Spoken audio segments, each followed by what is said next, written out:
শুক্রবার দিন আসরের পর এই ইস্তেগফারটি 21 বার পড়ুন। কোনো চাওয়াই আল্লাহ পাক অপূর্ণ রাখবেন না। আল্লাহ তাআলা জীবনের সমস্ত গুনাহগুলা মাফ করে দিবেন, রিজিক দিবেন, ধন দৌলত দিবেন। অসুস্থ ব্যক্তিদেরকে আল্লাহ রাব্বুল আলামিন সুস্থতা দান করবেন। এক কথায় মনোযোগ দিয়ে আল্লাহকে রাজি খুশি করার জন্য জুমার দিন আসরের পরে এই ইস্তেগফারটি 21 বার পড়লে যা চাইবেন আল্লাহ রাব্বুল আলামিন তাই দিবেন।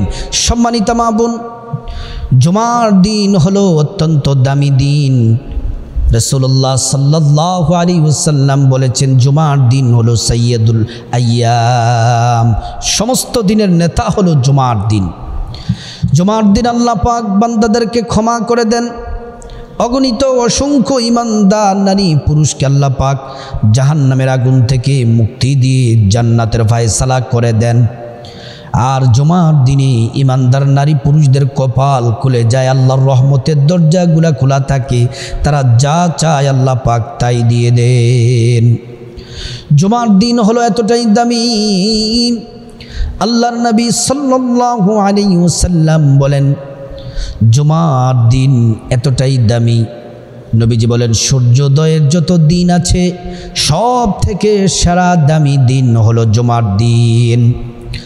নবীজি আরো বলেন খুলিকা আদম, জুমার দিনে আদম আলাইহিস সালামকে আল্লাহ পাক সৃষ্টি করেছেন। জুমার দিনে আল্লাহ রাব্বুল আলামিন আদম আলাইহিস সালামকে জান্নাতে প্রবেশ করিয়েছেন। জুমার দিন আল্লাহ পাক কিয়ামত সংগঠিত করবেন। কিয়ামত এতটা সহজ সোজা কথা নয়, সব আল্লাহ পাক ধ্বংস করে দিবেন। আল্লাহ রাব্বুল আলামিন কোরআনুল কারীমে বলেন, ইযাস সামাউ ফাতারাত ওয়া ইযাল কাওয়াকিবুন তাসারাত ওয়া ইযাল বিহারু ফুজ্জিরাত ওয়া ইযাল কুবুরু বুসিরাত। আল্লাহ রাব্বুল আলামিন বলেন আসমান ভেঙ্গে টুকরো টুকরো হয়ে যাবে, আসমান থেকে তারকারাজিগুলা খসে খসে জমিনের মধ্যে পড়ে যাবে। শুধু তাই নয়, আল্লাহ পাক বলেন সমুদ্রের মধ্যে উত্তাল তরঙ্গ সৃষ্টি হবে, সমুদ্রের পানি ঢেউয়ে সব লণ্ডভণ্ড করে দিবে। ওয়া ইযাল কুবুরু বুসিরাত, কবরের ছাদকে আল্লাহ পাক উন্মোচিত করে দিবেন, কবর তার ভিতর থেকে সব কিছু বের করে দিবে। এই শুক্রবার দিনে শুধুমাত্র মানুষ আর জিন ছাড়া সব সৃষ্টি ভয়ে কাঁপতে থাকে, কারণ শুক্রবারে কিয়ামত হবে এই জিনিসটা তারা ভয় পায়। আর আমরা তো নাফরমান করতে করতে শুক্রবার দিনটাকে ভুলে যাই, ইবাদত বন্দেগী করি না।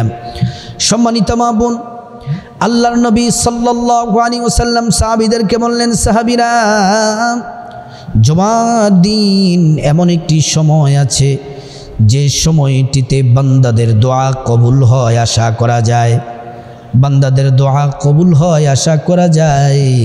হাত তুলে আল্লাহর কাছে বান্দা যা চায় আল্লাহ পাক তাই দেন।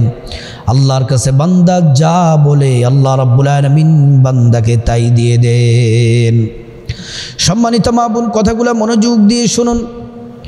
আল্লাহর নবী বলেন, সাহাবীরা আসরের পর হচ্ছে দোয়া কবুলের সময়, বাদাল আসরি ইলা গুয়ুবাতিশ শামস, আসরের পর থেকে মাগরিব পর্যন্ত এই সময়টিতে দোয়া কবুলের সময়। আল্লাহর কাছে যা চাইবা আল্লাহ পাক তাই দিবেন। আসরের নামাজ পড়বেন, আমলটি কিভাবে, ইস্তেগফারটি কখন কিভাবে করবেন, আমলটি মনোযোগ দিয়ে শুনুন। সর্বপ্রথম কাজ হলো, 1 নম্বর আমল হলো আসরের নামাজ অবশ্যই পড়বেন জুমার দিন। শুধুমাত্র জুমার দিন আসরের নামাজ পড়লেই হবে না, দৈনন্দিন 5 ওয়াক্ত নামাজ আল্লাহ আমাদেরকে দিয়েছেন। 5 ওয়াক্ত নামাজ নারী পুরুষ সময় মতো পড়া লাগবে। আল্লাহ পাক বলেন, ইন্নাস সালাতা কানাত আলাল মুমিনিনা কিতাবাম মাওকুতা। আল্লাহ পাক বলেন নিশ্চয়ই তোমরা সময় মতো সালাত আদায় করবে। ইন্নাস সালাতা তানহা আনিল ফাহশাই ওয়াল মুনকার, নামাজ হচ্ছে এমন একটা বন্দেগী ইবাদত, নামাজ পড়লে সমস্ত অন্যায় অপরাধ থেকে নামাজ ফিরিয়ে রাখে। সম্মানিত মা বোন, তাহলে 1 নম্বর কাজ হলো অবশ্যই আসরের নামাজ পড়বেন। পুরুষ যারা মসজিদে জামাতে নামাজ পড়বেন আর আমার মা বোনেরা বাসায় নামাজ পড়বেন। নামাজ পড়ার আগে আল্লাহ পাক আরেকটি বিধান দিলেন, যদি ওই বিধানটি যদি আমরা না মানি আমাদের নামাজ হবে না। সেটি কি আল্লাহ পাক কোরআনে জানিয়ে দিলেন। আল্লাহ রাব্বুল আলামিন বলেন, ইয়া আইয়ুহাল্লাযীনা আমানু ইযা কুমতুম ইলাস সালাতি ফাগসিলু ওয়ুজুহাকুম।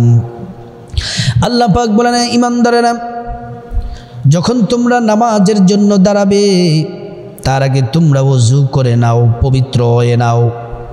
নবীজি যেভাবে শিখিয়েছেন সেভাবেই ওযু করা লাগবে। যদি না হয় নামাজ হবে না। অজুতে ত্রুটি থাকলে নামাজ হবে না। যার অজু যত সুন্দর হবে তার নামাজ তত সুন্দর হবে। নবীজির তরিকায় উজু করলে আল্লাহ পাক দুইটি পুরস্কার দিবেন। এক নাম্বার পুরস্কার হলো আল্লাহ পাক অজুর পানির সাথে আমাদের গুনাহগুলা মাফ করে দিবেন, সুবহানাল্লাহ। দ্বিতীয় নাম্বার পুরস্কার হলো হাশরের ময়দানে আল্লাহ রাব্বুল আলামিন অজুর অঙ্গ প্রত্যঙ্গগুলার মধ্যে নূর দিয়ে দিবেন, নূরে চমকাতে থাকবে। প্যারা নবীজি সাল্লাল্লাহু আলাইহি ওয়াসাল্লাম আমাদেরকে দেখেই চিনে ফেলবেন, আল্লাহর কাছে নিয়ে যাবেন, সুপারিশ করে আল্লাহ পাকের জান্নাতে আমাদেরকে পৌঁছে দিবেন, সুবহানাল্লাহ। অজু যখন শেষ হয়ে যাবে, নারী পুরুষ সবাইকে বলছি, ও আমার মা বোন, শাহাদাত আঙ্গুলটাকে এভাবে উঁচু করে আল্লাহকে সাক্ষ্য দিয়ে বলবেন। অজু শেষ করার পরে আশহাদু আল্লা ইলাহা ইল্লাল্লাহু ওয়াহদাহু লা শারীকা লাহু ওয়া আশহাদু আন্না মুহাম্মাদান আবদুহু ওয়া রাসূলুহু।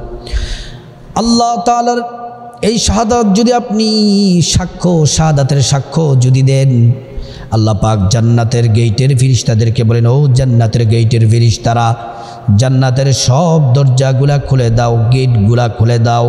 আমার বান্দারা যে দরজা দিয়ে যেতে চায় ওই দরজা দিয়ে জান্নাতে প্রবেশ করবে আর জান্নাতের নাজ নিয়ামত ভোগ করবে, সুবহানাল্লাহ। তারপরে অজু শেষ আবার নামাজে দাঁড়িয়ে যাবেন। মা বোনেরা, মুসলিম ভাইয়েরা, আসরের নামাজ পড়বেন। আসরের নামাজ হলো 8 রাকাত, 4 রাকাত সুন্নত, 4 রাকাত ফরজ। আসরের নামাজ পড়ার পরে তাসবিহ তাহলিল শেষ করবেন, আয়াতুল কুরসি পাঠ করবেন। পড়া শেষ করে তারপরে সর্বপ্রথম রাসূল করিম সাল্লাল্লাহু আলাইহি ওয়াসাল্লামের প্রতি মহব্বত ভালোবাসা নিয়ে, আবেগ নিয়ে 11 বার দুরূদ শরীফ পড়বেন। নামাজের যেই দুরূদ আছে শ্রেষ্ঠ দুরূদটি পড়বেন। শ্রেষ্ঠ দুরূদটি হলো আল্লাহুম্মা সাল্লি আলা মুহাম্মাদিন ওয়া আলা আলি মুহাম্মাদ কামা সাল্লাইতা আলা ইব্রাহিম ওয়া আলা আলি ইব্রাহিম ইন্নাকা হামিদুম মাজিদ। আল্লাহুম্মা বারিক আলা মুহাম্মাদ ওয়া আলা আলি মুহাম্মাদ কামা বারাকতা আলা ইব্রাহিম ওয়া আলা আলি ইব্রাহিম ইন্নাকা হামিদুম মাজিদ। 11 বার দুরূদ শরীফ পড়বেন। 11 বার দুরূদ শরীফ পড়লে কি হবে? এক একবার দুরূদ শরীফ পড়ার কারণে 10টি গুনাহ মাফ হয়ে যাবে, 10টি নেকি আল্লাহ পাক দান করবেন, 10টি মর্যাদা আল্লাহ রাব্বুল আলামিন বাড়িয়ে দিবেন, সুবহানাল্লাহ। সম্মানিত মা বোন, কথাগুলো মনোযোগ দিয়ে শুনুন। দুরূদ শরীফ পড়ার পরে ওই যে শ্রেষ্ঠ ছোট্ট ইস্তেগফারটি 21 বার পাঠ করবেন। ওই ইস্তেগফারটি পড়লে 15টি পুরস্কার আল্লাহ পাক দিবেন। সংক্ষেপে আপনাদেরকে 15টি পুরস্কার শোনাবো, তারপর ইস্তেগফারটি বলে দিব।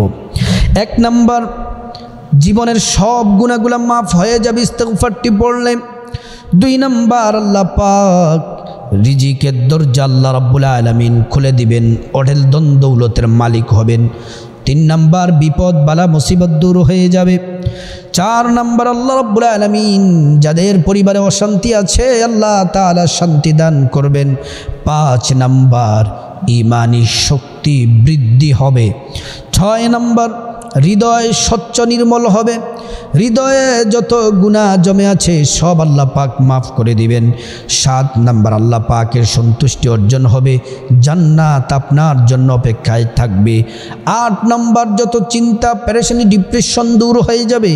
9 নাম্বার, রহমতের বৃষ্টি নাজিল হবে, আপনার উপর রহমতের বৃষ্টি নাজিল হবে। 10 নাম্বার, সন্তান আল্লাহ পাক দান করবেন। 11 নাম্বার, নদী নালায় পানি প্রবাহিত হবে। 12 নাম্বার, সম্মান মর্যাদা আল্লাহ পাক বাড়িয়ে দিবেন, পরিবারের সবাই সম্মান করবে, সমাজের সবাই সম্মান করবে, দুনিয়াতে এবং আখিরাতে আল্লাহ পাক সম্মান বাড়িয়ে দিবেন। 13 নাম্বার, আযাব গজব থেকে আল্লাহ পাক হেফাজত করবেন। 14 নাম্বার, মুস্তাজাবুদ দাওয়া হয়ে যাবেন, অর্থাৎ আল্লাহর কাছে যা চাইবেন আল্লাহ পাক তাই দিবেন। 15 নাম্বার, জান্নাতে আল্লাহ পাক প্রবেশ করাবেন।